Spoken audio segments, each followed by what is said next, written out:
오늘은 사도적 성도 흩어지는 공동체 세 번째 시간, 공동체의 아비투스라는 제목으로 하나님 말씀을 나누겠습니다. 저희가 2026년은 예수 그리스도의 대위임령, 이것을 붙잡고 길을 걸어가려고 합니다. 너희는 가서 모든 민족을 제자로 삼아 아버지와 아들과 성령의 이름으로 세례를 주고 내가 너희에게 분부한 것을 가르쳐 지키게 하라. 이것을 한마디로 복음 전파, 이렇게 설명할 수 있을 겁니다. 그래서 우리는 2026년 주제를 사도적 성도, 흩어지는 공동체라는 주제 아래 우리가 하나님의 말씀을, 예수 그리스도의 생명을 전한다, 이렇게 살아가려고 합니다. 그렇다면 교회 공동체는 무엇을 증언해야 하는 겁니까? 무엇을? 이 질문은 무엇을 전해야 하는가, what에 대한 문제겠죠. 우리는 예수가 그리스도임을 전파하는 것이고 하나님 나라를 전파하는 겁니다. 이게 무엇을 전파하는가, 그 이야기입니다. 그럼 그 다음 질문은 이거죠. 어떻게, how의 문제입니다. 어떻게 이걸 전해야 하는가? 저는 그것에 대해서 아비투스에 대한 이야기를 여러분과 나눴습니다. 어떤 일이 발생하면 내 이해 타산을 따지지 않고 제2의 본성처럼 툭 튀어나오는 겁니다. 그래서 그것이 제2의 본성처럼 내 안에 자리 잡고 있는 것, 그것을 이야기했습니다. 그래서 교회 공동체는 두려움과 나눔의 아비투스를 가져야 합니다. 이걸 지난번에 이야기했고, 오늘은 공동체의 아비투스, 그래서 두 가지의 이야기를 여러분과 나누려 합니다. 오늘 우리가 살아가는 시대는 외로움의 시대입니다. 많은 군중 속에 있지만, 내가 아는 많은 사람들이 있지만 참 외로운 시대를 살아갑니다. 노리나 허츠의 고립의 시대라는 책을 보면 미국의 성인 중 5명 중에 3명, 독일은 3명 중에 2명은 외로움을 느낀다, 이렇게 말합니다. 미국은 이러한 사회적 고립 때문에 사용하는 비용이 우리 돈으로 약 7조 정도가 되고 독일은 1.2조 정도가 된다고 합니다. 굉장히 큰 사회 문제입니다. 밀레니엄 세대는 5명 중에 1명은 친구가 없다, 이렇게 말합니다. 그들은 오히려 온라인상으로 들어갑니다. 그래서 온라인상에서 사람들과 관계를 맺고 밖으로 나오지 않습니다. 그래서 그들을 디지털 누에고치, 이렇게 표현하기도 합니다.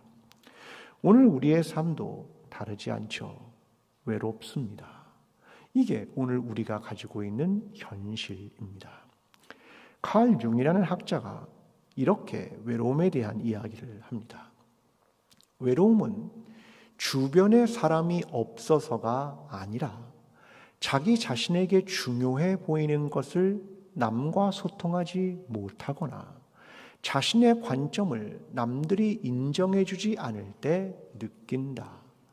동료의 자부심 등 공동체의 가치를 잃어버린 이들은 대신 타자에 대한 혐오를 통해 자긍심을 어느 정도 회복한다. 자, 이 칼 융이 얘기하는 건 뭐냐면 많은 사람의 문제가 아니라 내가 가지고 있는 중요한 것을 소통하지 못할 때 외로움을 느낀다, 그런 말입니다. 그러니까 내가 교회 공동체나 사회의 일원으로 있어도 내가 가지고 있는 어려움과 내가 가지고 있는 기도 제목을 나눌 수 있는 사람이 없을 때 우리는 외로움을 느낀다라고 하는 것입니다. 교회에 많은 사람이 있어도 역시 내 안에 있는 걸 나눌 수 없다면, 깊은 걸 나눌 수 없다면 우리는 외롭다라고 하는 것입니다. 그래서 외로움의 시대 속에서 사회도 교회도 공동체 회복과 마을의 모임이 그래서 중요한 이유가 바로 여기에 있는 것입니다. 오늘은 초대교회의 이야기를 통해 초대교회 공동체의 이야기를 나누려고 합니다. 그 모습을 오늘 본문이 이렇게 보여줍니다. 날마다 마음을 같이하여 성전에 모이기를 힘쓰고 집에서 떡을 떼며 기쁨과 순전한 마음으로 음식을 먹고 하나님을 찬미하며 또 온 백성에게 칭송을 받으니 주께서 구원받는 사람을 날마다 더하게 하시니라. 초대교회는 마음을 같이하여 모이기를 힘썼고 마을과 공동체가 우리처럼 모였다, 그 말이죠. 그러니까 대단히 성경의 말씀대로 우리가 모이고 있는 겁니다. 그 자리에서 떡을 떼고 기쁨과 순전한 마음으로 음식을 나누고 하나님을 찬미하자 사람들은 그들을 칭송했다, 그런 말입니다. 그러면 그리스도인과 교회의 삶이 보통 백성들과 국민들에게 칭송을 받았던 이유는 무엇이라고 생각하십니까? 저는 한마디로 다른 것이 있어서 칭송했다고 생각합니다. 그런데 보통 다르다라는 말은 무엇과 다르다 이런 말이잖아요. 그러니까 그 무엇과 다르다의 무엇은 뭐냐? 그건 본성입니다. 본성과 달랐다. 인간의 본성은 자기 중심적입니다. 이 인간의 본성과 달랐다. 그래서 칭송을 받았다, 그런 말입니다. 로마서 11장 24절이 이렇게 기록합니다. 내가 원돌 감람나무에서 찍힘을 받고 본성을 거슬러 좋은 감람나무에 접붙임을 받았으니, 여기에 보면 본성을 거슬렸다, 그런 표현을 합니다. 여러분, 그리스도인은 본성대로 살아가는 사람들이 아니라 본성을 거슬려 살아가는 사람들입니다. 육신에 속한 자가 아니라 또 다른 제2의 본성을 가지고 있는 삶. 그래서 초대교회와 그리스도인들은 그 다른 삶, 본성과 다른 삶을 살았다, 그 이야기를 오늘 성경이 말해주고 있는 것입니다. 먼저 46절의 말씀을 보겠습니다. 세 번역으로 읽습니다. 그리고 날마다 한 마음으로 성전에 열심히 모이고 집집이 돌아가면서 빵을 떼고 순전한 마음으로 기쁘게 음식을 먹고. 자, 초대교회 공동체가 했던 것이 여기에 보면 두 가지가 등장하죠. 하나는 날마다, 또 하나는 한 마음으로, 그런 말입니다. 당시에는 마을이 그렇게 사회적으로 넓은 범위가 아니니까 날마다 모일 수 있었겠지만 우리는 이미 범위가 너무 넓어졌죠. 그래서 주일이면 모이는 겁니다. 주일은 반드시 모여야 하는 거죠. 근데 모일 때 어떻게 하느냐? 한 마음으로 모인다, 이 말입니다. 서로 나뉘어진 마음으로 모이면 안 된다, 그 말입니다. 사도행전 14장 4절에 이렇게 기록합니다.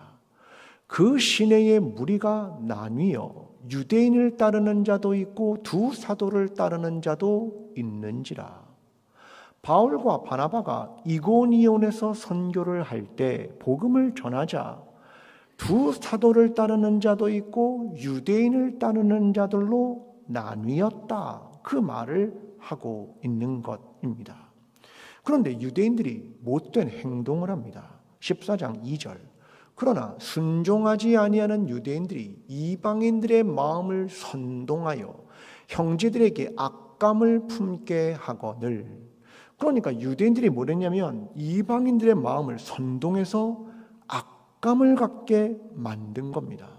그래서 이걸 가지고 둘로 나뉘게 한 겁니다. 원래 헬라어에서 둘로 나뉜다라는 디아볼로스라는 말은 사탄을 의미하는 말입니다. 그러니까 둘로 나뉘게 하는 자는 하나님의 것이 아니다, 그런 말이겠죠. 여러분, 우리는 모일 때마다 어떻게 해야 되는 겁니까? 나뉘는 것이 아니라 하나가 되어야 한다, 그걸 말하는 겁니다. 그리스도의 공동체인 교회는 하나입니다. 여러분, 이 사실을 믿으십니까? 아멘. 이것이 우리의 믿음입니다.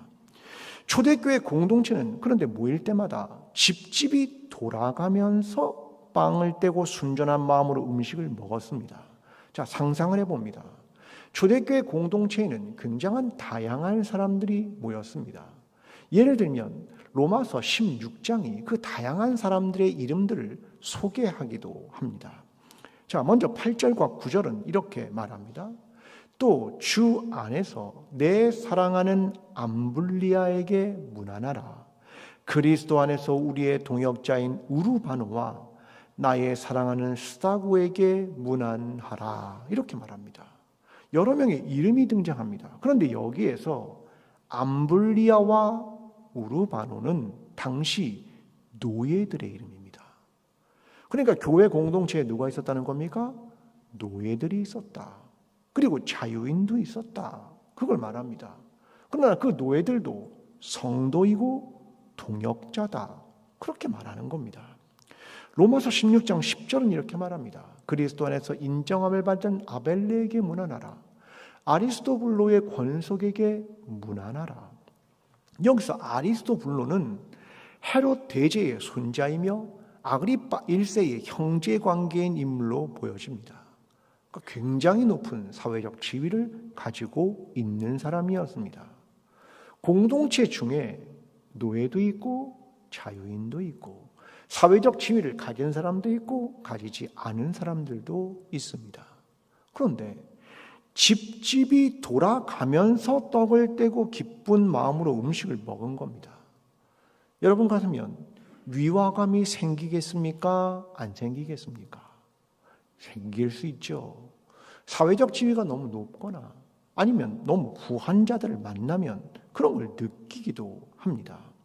그런데 그리스도의 공동체는 그런 게 없다. 그저 그리스도인이다. 사회가 보는 사회적 지위와 부의 차이는 세상이 보는 시각이고 하나님의 나라는 그런 게 없고 오직 우리는 그리스도인이다. 이것을 분명하게 보여준 겁니다. 이것이 기독교의 공동체가 가진 정신이다라고 하는 겁니다. 당시 로마에는 공적 종교들이 있었습니다. 자, 어떤 것인지 설명해 보겠습니다. 로마가 내전으로 인해서 카피톨 신전이 폐허가 되었습니다. 이 카피톨 신전을 재건하는 과정에서 누가 관여하냐면 쟁쟁한 공무원인 법무관, 로마 귀족인 대제관이 나섭니다. 그들은 돈이 없으면 이 직위를 감당할 수 없는 사람들입니다. 또 6명의 베스타 무녀들이 참석합니다. 귀족 가문의 딸들입니다. 이들이 카피톨 신전의 제거를 위해서 무엇을 한 거냐면 자기의 사금고에서 돈을 내서 로마의 엘리트라고 하는 사람들이 사금고에서 돈을 내서 로마의 공적 종교를 세웠다. 그런 말입니다. 로마의 공적 종교의 특징은 뭐냐? 가파른 수직성입니다. 그러니까 상위 2%의 사람들에 의해서 로마의 엘리트들에 의해서 공적 종교가 세워졌다는 말입니다. 로마 종교는 수직성을 긍정하고 이걸 합리화합니다. 로마의 시민들은 이 신전에 갈 때마다 소속감을 느낄 뿐만 아니라 엘리트들에 관해서 경의를 표합니다. 이게 로마의 공적 종교였습니다. 가파른 수직성. 그러나 예수 그리스도의 가르침은 달랐습니다. 로마서 20장 17절 예수께서 이르시되 나를 붙들지 말라. 내가 아직 내 아버지께로 올라가지 아니하였노라. 너는 내 형제들에게 가서 이르되 내가 내 아버지 곧 너희 아버지 내 하나님 곧 너희 하나님께로 올라간다 하라 하시니 부활하신 예수님이 승천할 때 뭘 얘기하고 있는 내용입니다. 근데 사람들을 뭐라 부릅니까? 내 형제들이다. 너는 내 형제들에게 가서 이 말을 전해라. 예수님이 우리를 어떻게 부릅니까? 형제다. 이렇게 부르는 겁니다. 교회가 보여준 하나님의 나라는 로마의 공적 종교와 달랐습니다. 공동체 안에서 형제와 자매로 불렀습니다. 수직적 종교가 아니라 수평적 관계, 내가 더 나은 존재가 아니라 남을 낮게 여기는 관계, 내가 그를 섬기는 종의 위치로 내려가는 관계, 그 자리로 갔다. 기독교, 예수 그리스도의 말씀과 하나님 나라는 달랐다. 이걸 보여줬다는 겁니다. 우리의 시대는 이상하게 거꾸로 회귀하는 것 같습니다. 태어나면서부터 어느 나라에 태어나는지, 어느 가정에 태어난가에 따라 경제적 부를 누리기도 하고 사회적 위치가 생기는 고려시대의 음서제도와 너무 비슷해지고 있습니다. 개천에서 용이 나기가 너무 쉽지 않은 시대가 되어버렸습니다. 이러한 인간의 본성이 작동하는 사회를 살아가기 때문에 그런 겁니다. 그러나 하나님 나라는 제2의 본성처럼 전혀 다른 수평적 관계, 모두를 형제 자매라 부르는 사회를 이룬다. 이것이 기독교가 보여주고 있는 사회와 문화, 하나님 나라의 사회와 문화였다라고 하는 겁니다. 아이들은 보통 식탁에서 배우게 됩니다. 그래서 식탁 공동체가 중요하죠. 여러분은 식탁 공동체에서 뭘 배웠습니까? 한국 사람들은 이걸 배우죠. 어른들이 수저를 들기 전에 먼저 수저를 들면 안 돼. 이거 배우셨잖아요.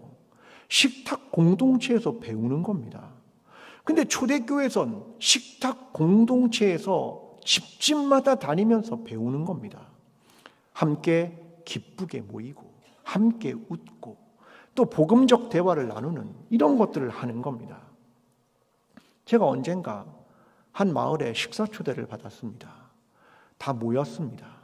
함께 모여서 기쁘고 웃음이 있고 복음적인 대화를 나누고 그리스도인으로 살아가는 이야기를 나눕니다. 자녀 중에 하나가 초등학교 4학년 아이가 저한테 와서 목사님 질문할 게 있다고 얘기를 합니다. 질문이 뭐야? 그랬더니 아이가 이렇게 말합니다. 목사님, 사람이 죄를 짓는 것은 자기 욕망 때문인가요? 사탄 때문인가요? 초등학교 4학년입니다. 다음 세대 참 잘 키웠구나. 그 생각이 정말 들었습니다. 그 아이에게 답을 해줬습니다. 여러분, 그런데 제가 그 마을에 있는 분 중에 대부분 어느 정도 아는데 한 분은 잘 모르겠더라고요. 그래서 제가 이런 질문을 했습니다. 혹시 어떤 일을 하세요? 그랬더니 그분이 답을 합니다. 근데 이상했습니다, 분위기가. 마을원들이 질문은 제가 하고 그분이 답을 하고 있는데 너무 귀를 쫑긋 세우고 열심히 듣는 겁니다. 아니, 왜 이렇게 열심히 듣지? 그 마음이 제가 들었습니다. 알고 보니 그 마을은 서로의 직업이 무엇인지를 묻지 않는다고 합니다. 그의 직업을 물으면 그의 부의 정도와 사회적 위치를 알기 때문에 그 마을에서는 어떤 직업인지를 묻지 않았습니다. 그래서 제가 물어본 걸 처음 듣는 거였습니다. 그래서 귀를 쫑긋 세우고 처음 듣는 얘기니까 열심히 들으신 겁니다. 저는요, 부끄러웠습니다. 아니, 이분들은 이 작은 마을에서 서로를 형제, 자매, 그 이상도 그 이하도 여기지 않았습니다. 이 마을은 너무 성경적이고 복음적이고 그리스도 안에서 정말 모이고 있었습니다. 오늘 저와 여러분이 가져야 하는 공동체의 아비투스는 뭐냐? 우리는 형제, 자매입니다. 이것입니다. 교회라고 하는 것의 직분은 계급도 아니고 역할일 뿐입니다. 우리는 모두 그리스도 안에서 형제, 자매입니다. 교회 공동체가 보여준 수평적 아비투스, 낮아짐의 아비투스, 형제, 자매의 아비투스였습니다. 광주 제1교회 공동체가 서로를 형제와 자매로 부르며 그리스도 안에서 수평적 관계를 이어가며 하나 되는 초대교회의 모습을 회복해가는 저와 여러분이 되기를 간절히 기도합니다. 사도행전 2장 47절의 말씀입니다. 하나님을 찬미하며 또 온 백성에게 칭송을 받으니 주께서 구원받은 사람을 날마다 더하게 하시니라. 초대교회는 하나님을 찬미했고 온 백성에게 칭송을 받았습니다. 이 칭송이라는 말을 세번역 보면 호감이라고 표현합니다. 여러분, 누군가에게 호감을 갖고 누군가를 칭송하는 것은 어떤 일이 있을 때 여러분은 그를 칭송하거나 호감을 갖습니까? 어떨 때 참 훌륭하다라는 마음이 들어옵니까? 저는 이런 생각을 해봤습니다. 무엇인가 긍정적인 다른 것이 있을 때 우리는 그를 칭송하고 호감을 갖습니다. 예를 들면 기부를 합니다. 누가 기부를 하면 그거 되게 긍정적인 일이잖아요. 그리고 나는 할 수 없지만 그것이 되게 다른 일입니다. 그래서 긍정적인 다름, 그게 있으면 우리는 마음속에 그를 칭송하고 호감을 갖는 겁니다. 이걸 우리말로 하면 이것입니다. 사랑과 이타성입니다. 인간의 본성은 자기중심성입니다. 생존을 위해서, 욕망을 위해서. 그런데 이런 본성, 자기중심성을 넘어서서 사랑하고 이타적 인간이 되면 호감을 갖고 칭송하게 된다는 말입니다.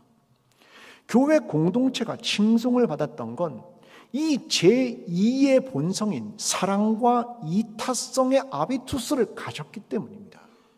본성과는 다른 긍정적 다름을 가졌기 때문입니다. 그들은 뭘 갖고 있었을까? 고린도후서 13장 11절은 이렇게 말합니다. 마지막으로 말하노니 형제들아 기뻐하라. 온전하게 되며 위로를 받으며 마음을 같이하며 평안할지어다. 또 사랑과 평강의 하나님이 너희와 함께 계시리라. 거룩하게 입맞춤으로 서로 문안하라. 사랑의 공동체는 뭐 했냐면 초대교회는 거룩한 입맞춤으로 했다. 그 평화의 인사에 뭐가 들어있는가? 기쁨, 위로, 평안, 사랑, 평강, 문안. 이 모든 것이 거룩한 입맞춤 속에 있었고 모일 때마다 이 사랑의 공동체를 그들 안에서 이루었다. 이것이 사랑의 공동체를 이룬 초대교회의 이야기입니다. 또 하나 고린도서 8장 1절과 2절 형제들아 하나님께서 마게도냐 교회들에게 주신 은혜를 우리가 너희에게 알리노니 환난의 많은 시련 가운데서 그들을 넘치는 기쁨과 극심한 가난이 그들의 풍성한 연보를 넘치도록 하게 하였느니라. 바울이 뭐에 대한 얘기를 하냐면 마게도냐 교회들이 예루살렘 교회를 도왔다. 어려움이 있었겠죠. 마게도냐 교회들은 어떤 교회냐면 데살로니가 교회, 베레아 교회, 빌립보 교회입니다. 이 교회들이 예루살렘 교회를 도왔다. 근데 그들에게 어떤 일이 있었냐? 마게도냐 교회에 환난과 시련이 있었다. 그럼에도 불구하고 기쁘게 도왔다. 그들은 극심한 가난이 있었다. 그러나 풍성한 연보로 도왔다. 마게도냐 교회가 예루살렘 교회를 잘 알았겠습니까? 과거에 거기까지 교류가 자주 있었겠습니까? 아는 사람이었겠습니까? 아니죠. 오직 하나입니다. 우리는 함께 예수 그리스도를 주로 고백한다. 예수 그리스도가 우리의 머리이고 우리 모두는 지체이다. 이 믿음 하나로 그들을 도운 겁니다. 이게 초대교회의 삶이었습니다. 우리 교회는 지난주일 추수감사절을 맞이하여 추수감사절 봉헌을 드렸습니다. 이미 광고한 대로 교회 내부를 위해 사용하지 않고 100% 외부를 위해 어려운 이웃을 위해 나눌 겁니다. 우리 교회의 재정이 별로 넉넉하지 않습니다.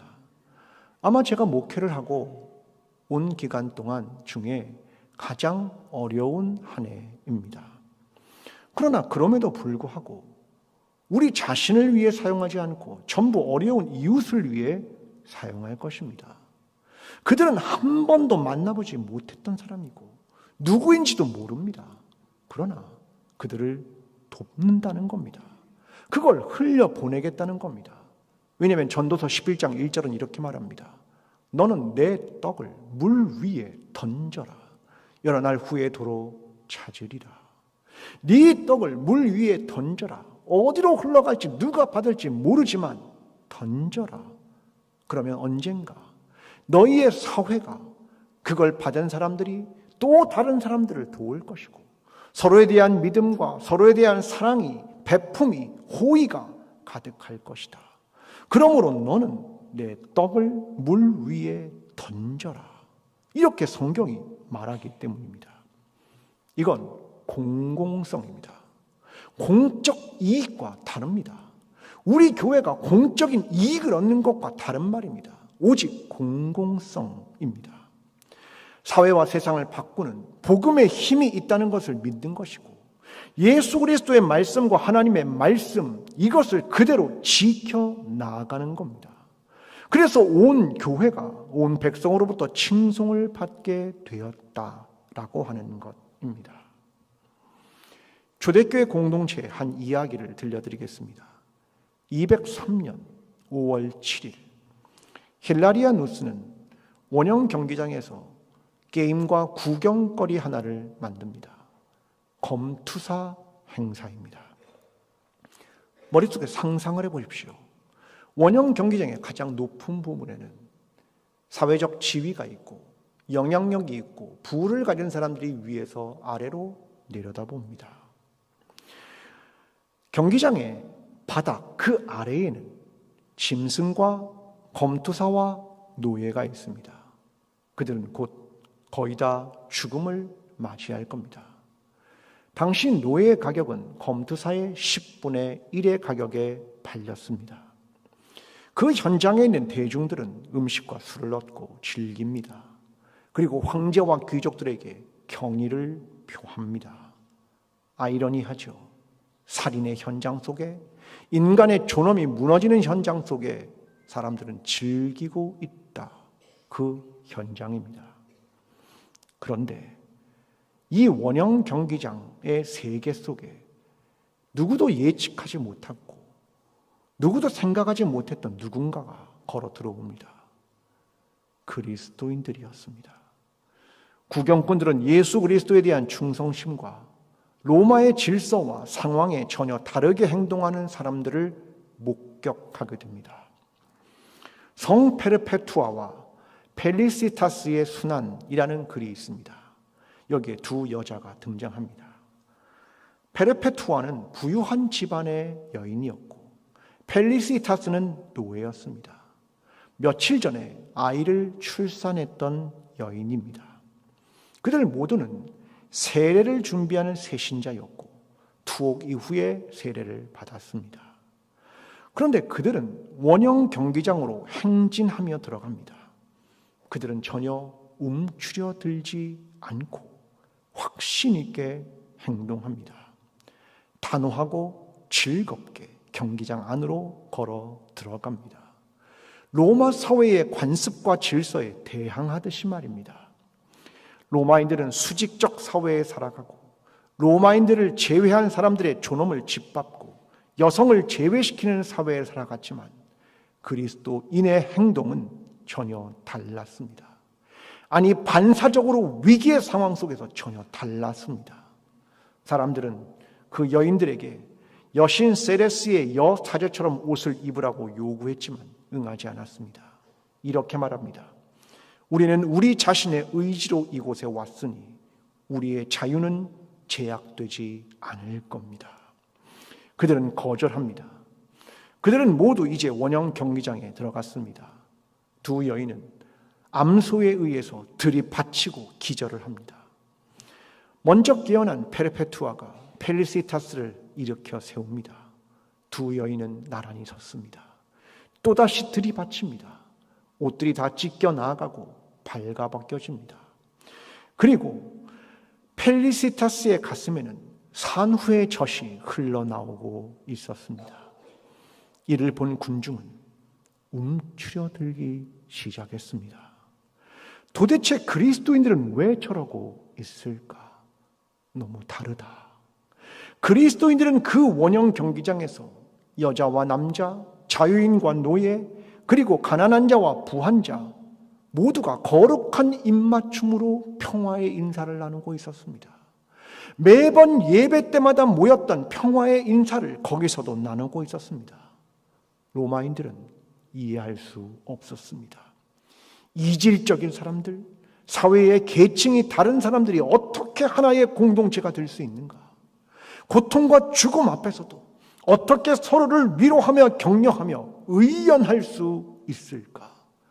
그 중에 일부의 군중들은 그리스도인들이 자기의 이전의 생각과 사고방식과 생활방식을 깨뜨리고 있다는 것들을 눈치채기 시작했습니다. 그들이 보여준 것, 위기와 죽음의 순간에도 복음의 삶으로 증거하는 아비투스, 생명보다 주님을 사랑하고 지체들을 사랑했던 아비투스, 이것을 보여준 것이 초대교회였습니다. 우리는 교회입니다. 우리는 사랑하고 있습니까? 우리는 이타적입니까? 우리에게 원형 경기장으로 걸어 들어가라고 이야기하는 건 아니지 않습니까? 우리는 그러한 것이 아니라 작은 삶의 부분에서 어떻게 해야 할 것인가? 그때 당신의 제2의 본성이 나타나고 있는가? 그걸 우리가 증명해야, 그렇게 살아가고 반응해야 난 그리스도인이다 라고 하는 정체성을 갖는다는 말입니다. 우리 교회에는 두 장소가 비좁습니다. 하나는 오방울이고 하나는 서서평울입니다. 신교하는 공간이 좁습니다. 그리고 식사하는 공간도 좁습니다. 늘 꽉 차 있습니다. 한번 상상을 해보겠습니다. 내가 앉아 있습니다. 근데 저기에서 누군가 걸어 들어옵니다. 누군지 잘 모르겠습니다. 세신자인 것처럼 보입니다. 그러면 여러분은 그때 어떻게 반응하십니까?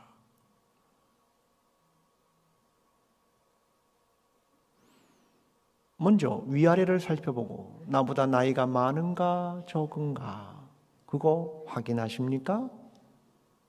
아니면 내가 먼저 자리를 점유했으니 당신은 자리가 없으면 가십시오 라고 말하는 겁니까? 여러분, 그리스도인의 제2의 본성은 무엇입니까? 그리스도인의 행동 하나는 제2의 본성은 그가 누구인가 그걸 증명하는 겁니다. 코로나 이후에 한국 교회 대부분 교회들은 예산이 줄었습니다. 우리 교회도 다르지 않습니다. 그러면 전체 예산이 줄었습니다. 그러면 가장 먼저 줄여야 하는 예산은 뭐라고 생각하십니까? 총량이 줄었으니까 어딘가를 줄여야겠죠. 가장 먼저 줄여야 하는 예산은 무엇입니까? 많은 한국 교인들이 예산이 줄자 첫 번째로 줄인 것은 선교비입니다. 선교한다는 것은 교회의 본질입니다. 교회의 정체성입니다. 존재의 목적입니다.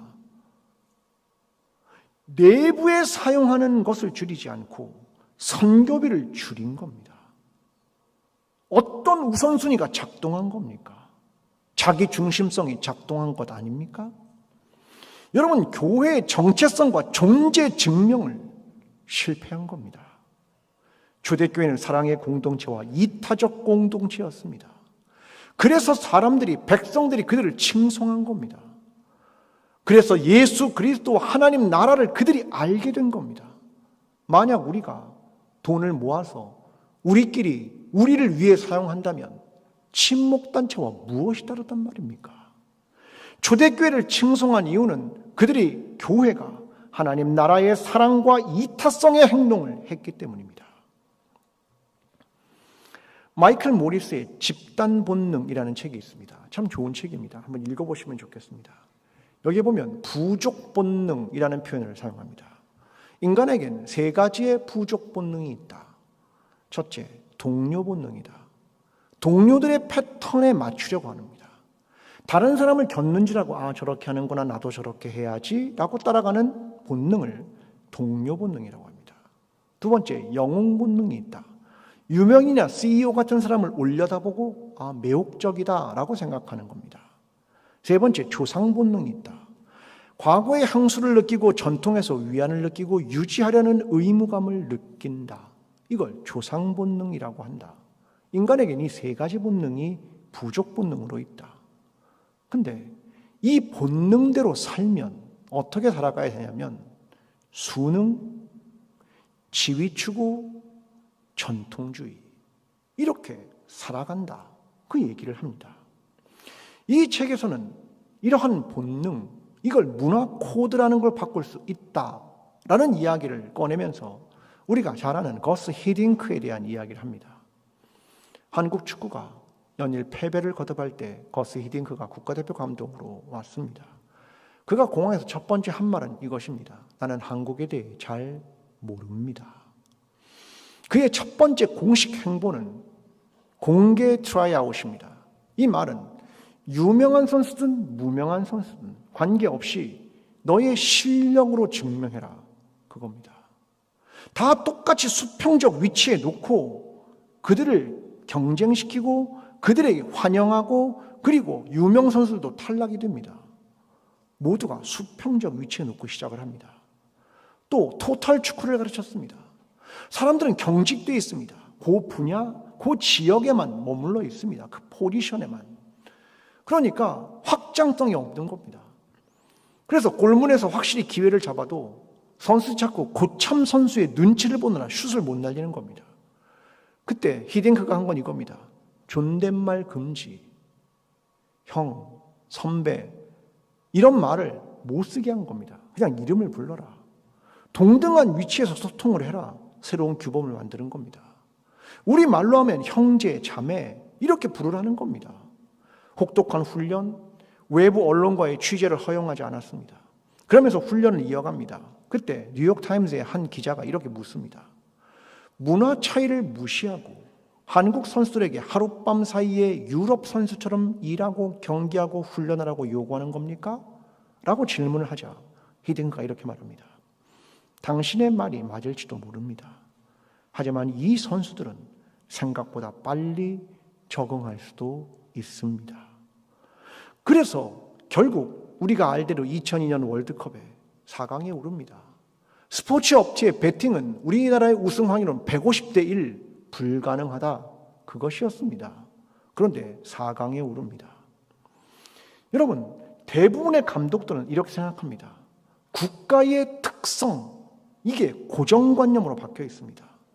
문화는 건드릴 수 없는 신성한 영역처럼 말합니다. 근데 히딩크는 국가의 특성과 문화적 배경이 변할 수 있다라고 믿었기 때문에 이 일을 했다라고 이 책에서 설명합니다. 우리를 생각해 봅니다.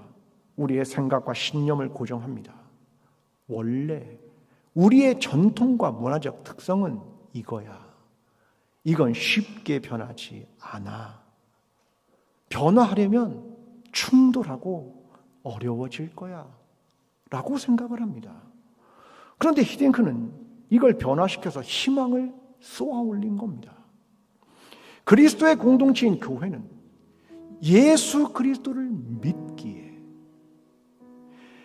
예수 그리스도의 말씀대로 살아가기 위해 몸부림치기에 성령께서 오늘도 우리의 마음과 양심과 삶을 이끄시기에 우리는 변화할 수 있는 겁니다. 형제 자매로 부르는 수평성과 손해를 기꺼이 감수하는 사랑과 이타성을 제2의 본성으로 가질 수 있다고 믿는 겁니다. 남들은 이렇게 말할 겁니다. 본성과 문화는 변할 수 없어. 오래된 교회는 변하지 않아. 100년 넘은 교회는 변하지 않아. 그렇게 말할 때 우리의 대답은 이거여야 합니다. 아니요. 예수 그리스도가 우리와 함께 하시고 성령께서 우리 안에 역사하시고 그러면 우리는 제2의 본성으로 변합니다. 여러분, 광주 제2교회를 보십시오. 성령의 능력이 우리를 본성으로 살아가지 않고 제2의 본성을 창조하고 있습니다. 이걸 우리가 믿지 않으면 변할 수 없는 겁니다. 우리는 예수 그리스도와 하나님의 나라를 증언해야 하는 겁니다. 무엇으로요? 말로요? 아니요. 삶으로요. 그래야 예수 그리스도와 하나님의 나라가 증언되는 것이고 복음이 전파되는 것입니다. 사랑하는 광주 제1교회가 형제 자매의 아비투스, 사랑과 이타성의 아비투스, 그거로 변해갈 것을 믿습니다. 이를 통해 초대교회의 계보를 이어가는 그리스도의 공동체, 광주 제1교회가 되기를 간절히 축원합니다.